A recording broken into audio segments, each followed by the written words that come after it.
tonton Jojo, t'en dis quoi de ce petit jus de carotte? Eh ben, j'aurais jamais cru que ça me plairait, quoi. Vraiment, hein, c'est étonnant. Et dis-moi là, ces petites graines là, c'est quoi? Ah ça, ce sont des pois chiches grillés, ça vient du Liban. C'est une petite start-up du coin qui les vend. Ça soutient les initiatives locales. Avec les légumineuses, la fertilité des sols est améliorée. Pour la fertilité des sols. Ouais. Je le vois bien, moi, avec mes agriculteurs de la COP où je travaille. Quand tu sèmes du pois chiche ou des haricots, ça utilise l'azote de l'air et ça enrichit le sol. Ouais. Et donc, tu as plus d'azote dans le sol l'année d'après. Plus besoin d'apporter autant d'engrais, mon tonton. Attends, moi je mets des fèves chaque année dans mon potager. Hein. Et puis je peux te dire que les tomates, elles ont quand même besoin d'engrais. Enfin, remarque que peut-être pour les haricots et les pois chiches, ça n'a pas le même effet. Ce sont toutes des légumineuses. Elles font toute la fixation azotée avec l'azote de l'air. Mais c'est vrai ça, tu vois, je mets jamais d'engrais ou de fumier sur mes fèves, moi. Tu vois? Ouais, et mes lapins. Et mes lapins, ils adorent ça, les fèves. Ils mangent que ça. Moi, au fur et à mesure, je récolte les gousses fraîches, je coupe les feuilles, puis les tiges, je leur donne à manger. Et si vous les voyez manger, mes lapins, ils se régalent, ils engraissent vite. Vos lapins aiment la fan car les feuilles sont très riches en azote. Peut-être. C'est plein de protéines. Un aliment de choix. C'est peut-être pour ça que vous avez besoin d'ajouter de l'engrais à vos tomates. Ben oui. Les fèves, elles fixent bien de l'azote. Mais Ouais. elles l'utilisent pour leur propre croissance. Pour produire les feuilles, les tiges et ensuite les graines. Mais si vous consommez les graines et les tiges, il n'y a plus d'azote retourné au sol. Au lieu de donner la fan à vos lapins, retournez-la au sol. Pour vos tomates.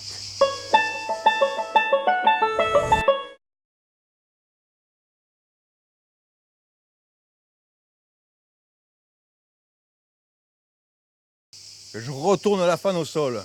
Mais qu'est-ce qu'ils vont manger mes lapins après moi, hein? Non, je préfère leur donner les gousses, les fans de fèves plutôt que d'acheter des croquettes de luzerne. Franchement. Justement, la luzerne, c'est Ouais. une légumineuse. Hein. Moi, j'ai un collègue en Charente, il me dit que les éleveurs laitiers, ils font de plus en plus de luzerne pour leurs vaches. Ben oui, ils ont eu des problèmes de maladie à force de faire du blé et du colza. Alors du coup, on leur a conseillé de faire des coupures de 3 ans entre les céréales.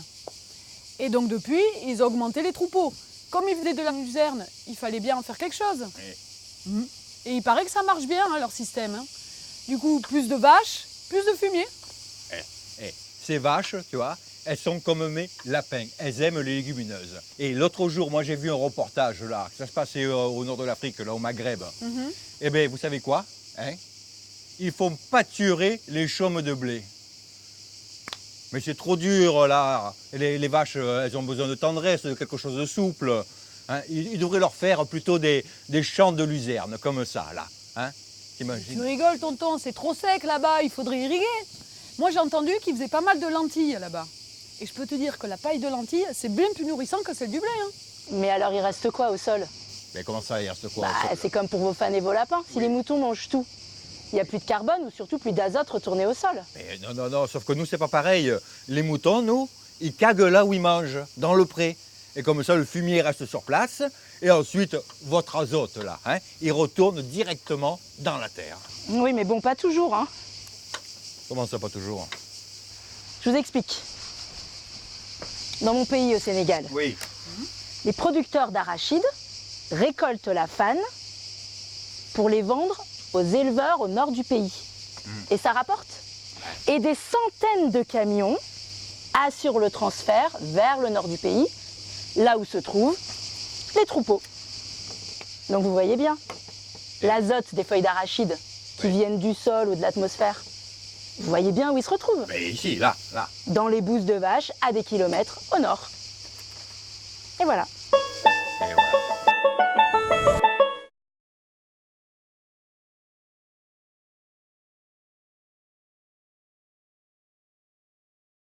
Et à ce moment-là, pourquoi les arachidiers, là, ils n'ont pas des vaches comme en Charente?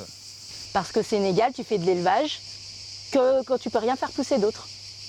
Dans le bassin arachidier, il y a de l'eau. Alors tu l'utilises pour ce qui rapporte le plus. De l'arachide. Hors de question de le gâcher pour du fourrage. Et ces cacahuètes, là, hein, ça vient bien du Sénégal. Alors pourquoi à ce moment-là, ils ne font pas des haricots aussi? C'est trop sec. Il n'y a que le niébé qui tient là-bas. Hein. Mais oui, moi je l'ai vu quand j'ai commencé à travailler dans la COP du Lauragais. Oui. Tu te souviens? Oui, oui, je me souviens, oui, oui. Eh bien là-bas, je peux te dire que ceux qui n'avaient pas d'eau, ils ne faisaient pas de haricots.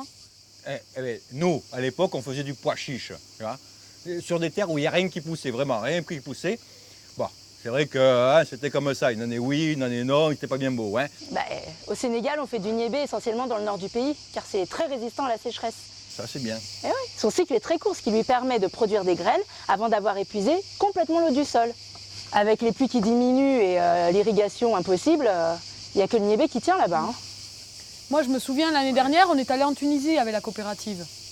Et là-bas, on a bien vu que les agriculteurs, ils faisaient de la lentille que là où ils ne pouvaient pas irriguer. Et ma foi, ça donnait pas mal, hein, 1 tonne, 2 tonnes de rendement. Le problème, c'est que c'était trop irrégulier. Ah oui.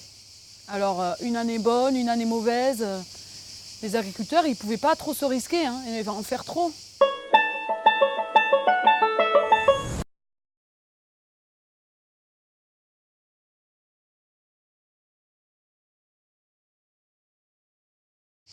Oui, mais les fluctuations de rendement, c'est pas seulement dû à la sécheresse. Hein.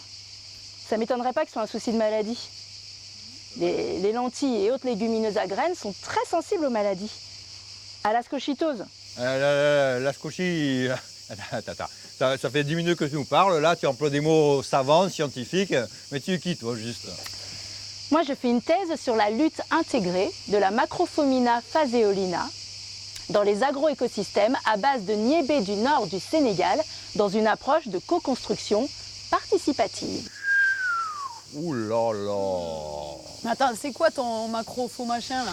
C'est une maladie fongique qui attaque le collet du niébé. Ah, mais toi, tu dois t'y connaître alors en maladie.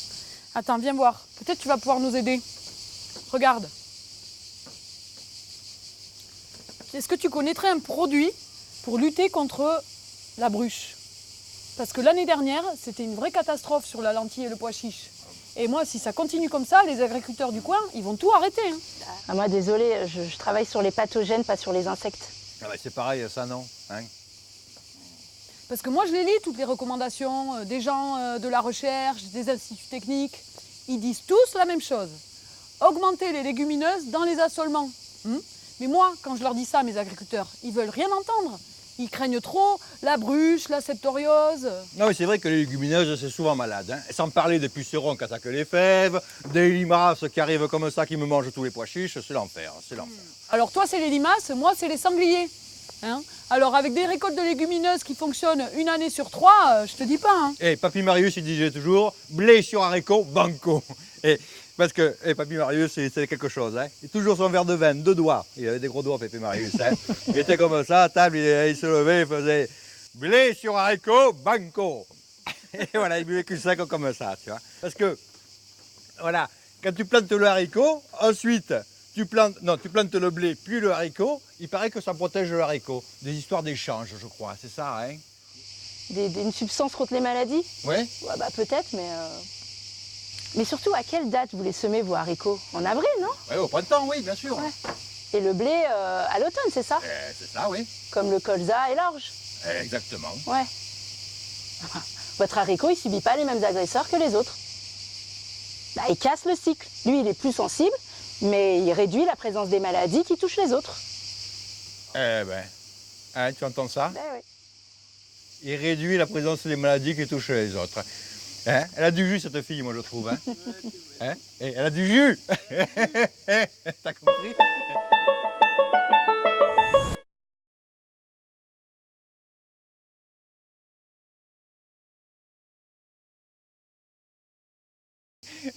Mais dis-moi, Capucine, là, Oui.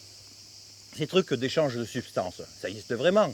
Parce que moi, j'ai entendu parler que quand on mettait des plantes en association, il y avait des substances, donc il y avait un échange. C'est ça? C'est ce que t'as expliqué à Stou, tonton. La résistance aux ravageurs, c'est grâce au décalage des cycles de culture. Ah, tonton Jojo n'a peut-être pas tout à fait tort. Ouais. Les plantes s'échangent probablement entre elles des petites quantités de minéraux par leurs racines. Ouais. Mais surtout ensemble, elles peuvent mieux exploiter les ressources du sol. L'eau, les minéraux et l'azote, bien sûr. Ouais, enfin bon, moi je le vois chez mes agriculteurs. Hein. Ceux qui sont en association, c'est pas plus beau que ceux qui sont en pur. Hein. Et puis après, pour trier, je te dis pas la galère. Hein. Et l'an dernier, tu m'avais bien raconté que voilà, quand il a fait l'orage, la grêle, tout ça, que les seuls agriculteurs qui ont pu moissonner, c'était ceux qui avaient fait la culture en association. C'est bien ce que tu m'as dit.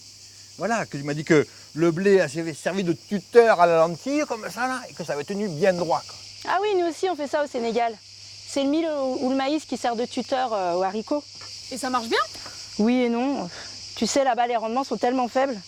Faut tirer profit de chaque centimètre carré du sol pour produire plus. C'est en ça que les gens font de l'association, hein. On va dire que chez nous, les agriculteurs, ils font du bio par la force des choses.